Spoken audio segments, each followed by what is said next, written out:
Lorraine, ano ang iba pang impormasyon nitong sinasabi ni VP Sara na handa sila magtrabaho kahit na walang ibigay na budget sa kanila ang Kongreso? Ella, tama ka dyan. Tiniyak nga ni Vice President Sara Duterte na hindi magiging hadlang ang kawalan ng pondo para makapagpatuloy ang operasyon ng kanyang opisina sa susunod na taon. Ginawa ni VP Duterte ang pahayag matapos magbantang ilang kongresista na babawasan o wag nang bigyan ng pondo ang Office of the Vice President para sa taong 2025. Sa ikatlong bahagi ng kanyang tape interview na inilabas ngayong umaga, sinabi ni VP Sara na matagal na niyang nababalitaan ang plano umanong i-defund o tanggalan ng pondo ang kanyang opisina. Pakinggan natin ang pahayag ni Vice President Sara Duterte. Narinig din namin na merong defunding, i-defund daw ang Office of the Vice President budget. Narinig din namin na posibleng piso lang ang ibigay na budget sa Office of the Vice President.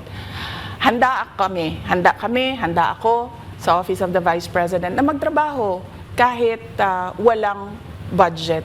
Maliit lang yung opisina namin, maliit lang yung operations namin, kaya kayang-kaya namin na magtrabaho kahit walang budget.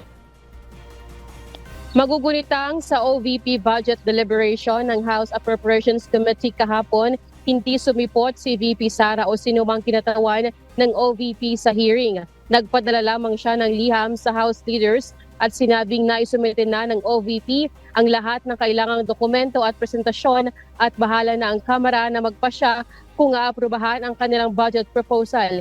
Ikinagalit ito ng ilang kongresista na kasama sa pagdinig at sinabing boycott at insulto sa panel ang ginawa ng OVP.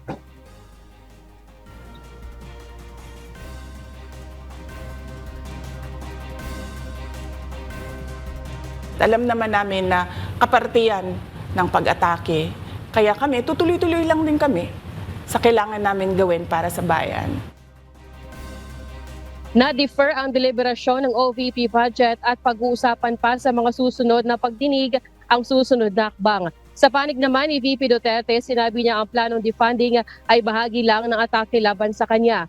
Samantala sa panibagong video ni VP Duterte ay tinalakay niya rin ang issue sa confidential funds sa 2022 at 2023 national budget. Iginiit na hindi totoo ang paratang na winaldas o nagkaroon ng misuse sa nasabing pondo. Binanggit rin niya sa interview si Futures Party List Representative Franz Castro na niya ay isa sa mga kasabuat sa pagsusulong ng impeachment laban sa kanya at wala naman anyang sapat ito na batayan. Imo nating balita mula rito sa Davao City. Balik sa iyo, Ella. Maraming salamat, Lorraine Moreno.